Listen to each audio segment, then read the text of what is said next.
अऊज़ु बिल्लाहि मिनश शैतानिर रजीम बिस्मिल्लाहिर रहमानिर रहीम। Knowledge factory के मुअज़्ज़ज़ साथियों, अस्सलाम वालेकुम। नाज़रीन इकराम, कायदे आज़म मोहम्मद अली जिन्नाह का नाम आते ही जहन में तहरीक पाकिस्तान के मामले में होने वाली सरगर्मियों का एक दिलचस्प वाक़या बन जाता है और यूँ मालूम होता है कि अगर हमारा लीडर ना होता तो आज हमें आज़ादी की नेमत हासिल ना होती। वही हमारा हाल भी भारत में इन अक़लियतों जैसा होता जिन पर मोदी साम्राज्य ने जीना तक मुहाल कर रखा है।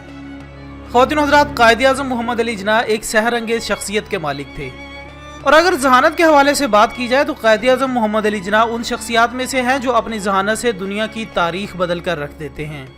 कायदे आज़म के बारे में एक ऐसे ही वाक़े के बारे में हम आपको आज बताने जा रहे हैं जो तारीख में दूर कहीं गुम होकर रह गया है। वैसे तो हिंदू और अंग्रेज़ पाकिस्तान बनाने से रोकने के लिए आए दिन अपनी कोई ना कोई चाल चलते रहते थे, मगर यहाँ पर हम हिंदुओं और अंग्रेज़ों की पाकिस्तान के खिलाफ एक ऐसी चाल का जिक्र करेंगे कि कैसे कायदे आज़म मोहम्मद अली जिन्नाह ने अपनी जहानत के बलबूते पर हिंदुओं और अंग्रेज़ों की इस चाल को नाकाम बनाते हुए खुद ऐसी चाल चली कि पाकिस्तान की बुनियाद इन्हीं के हाथों से रखवाई। दोस्तों, 1946 के इंतखाबात के बाद कायदे आज़म मोहम्मद अली जिन्नाह बहुत ज़्यादा पावर में आ गए थे और एक अलग मुल्क बनाने के लिए दिन रात जिदोजहद कर रहे थे। गांधी और नेहरू कभी नहीं चाहते थे कि हिंदुस्तान दो टुकड़ों में तकसीम हो जाए, लिहाजा वो इसे रोकने के लिए अपनी पूरी कोशिश कर रहे थे।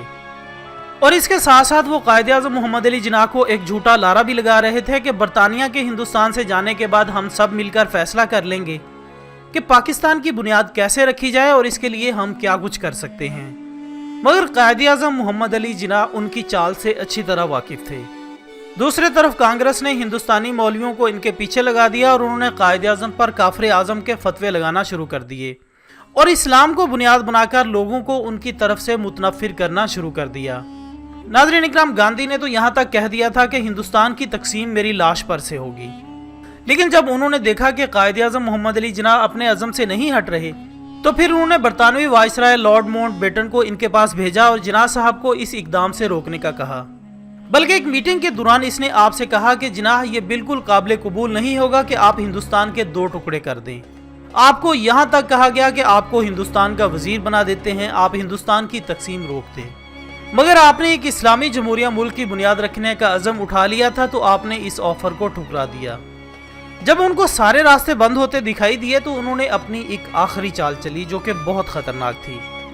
उन्होंने कहा कि कायदे आज़म अगर इस शर्त को मान लेगा तो पाकिस्तान बनेगा, नहीं तो हम किसी भी सूरत एक अलग मुल्क नहीं बनने देंगे, चाहे इसके लिए हमें कितना ही खून खराबा करना पड़े। ख़वातीन हज़रात, इनकी चाल और शर्त ये थी कि हम आपको सिर्फ 10 साल के लिए पाकिस्तान बनाने की इजाज़त दे सकते हैं। पूरी कांग्रेस बड़ी खुश थी कि अब तो खेल हमारे हाथ में आ गया है। जब कायदे आज़म ने यह सुना तो वो इनकी चाल को बहुत अच्छे अंदाज में समझ गए। वो वापस आए और अपनी पार्टी मुस्लिम लीग से मुशावरत की, लेकिन सब ने ये शर्त मानने से इनकार कर दिया। सब ने यही कहा कि जिन्नाह साहब, इनको जाकर कह दें कि हम 10 साल के लिए पाकिस्तान नहीं लेंगे, इससे तो अच्छा ये है कि हम अलहदा ही नहीं होते। दोस्तों, यही तो गांधी और नेहरू की चाल थी, मगर अल्लाह ताला ने जो जहानत कायदे आज़म मोहम्मद अली जिन्नाह को दी थी इसका जवाब नहीं था। वो वापस कॉन्फ्रेंस में गए और इनसे कहा कि हमें आपकी ये शर्त कबूल है।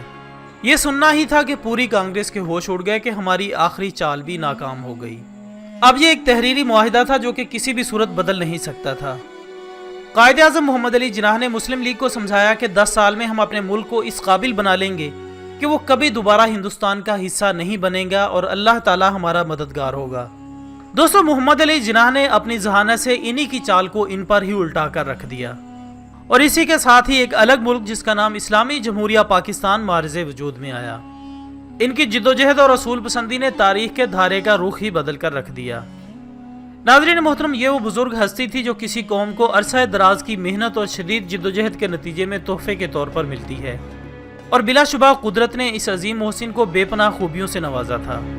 लेकिन आज एक साजिश के तहत ऐसा बदतरीन तबका पैदा कर दिया गया है जो कायदे आज़म मोहम्मद अली जिन्नाह की किरदार कुशी और पाकिस्तान के वजूद में आने को अंग्रेज़ की एक साजिश करार दे रहा है।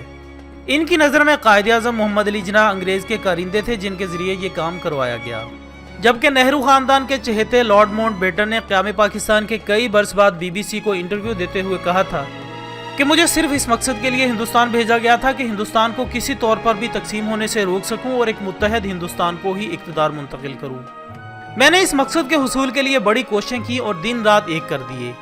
میں نے راتوں کی نیندیں حرام کی مگر میرے مقصد کی راہ میں ایک شخص حائل تھا جو چٹان کی طرح رکاوٹ بنا رہا، اور وہ شخص تھا محمد علی جناح۔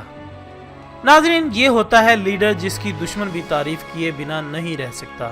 اور آخر میں دعا ہے کہ اللہ تعالیٰ قائد اعظم محمد علی جناح کو جنت الفردوس میں اعلیٰ مقام نصیب فرمائے، اور ہمیں اس وطن عزیز جو کہ اللہ تعالیٰ کی ایک نعمت ہے اس کی قدر کرنے کی توفیق عطا فرمائے، آمین ثم آمین۔ اس کے ساتھ ہی ہماری آج کی اس ویڈیو کا اختتام ہوتا ہے۔ ویڈیو پسند آنے کی صورت میں اسے لائک کریں اور اسے فیس بک اور واٹس ایپ پر دوسرے دوستوں کے ساتھ بھی ضرور شیئر کریں۔ ہم کل انشاءاللہ دوبارہ حاضر ہوں گے ایک اور اچھی سی ویڈیو کے ساتھ، تب تک کے لیے اجازت دیجیے گا۔ اپنا دوستوں، رشتہ داروں اور گرد و نواح کے تمام لوگوں کا بہت خیال رکھیے گا۔ اللہ حافظ۔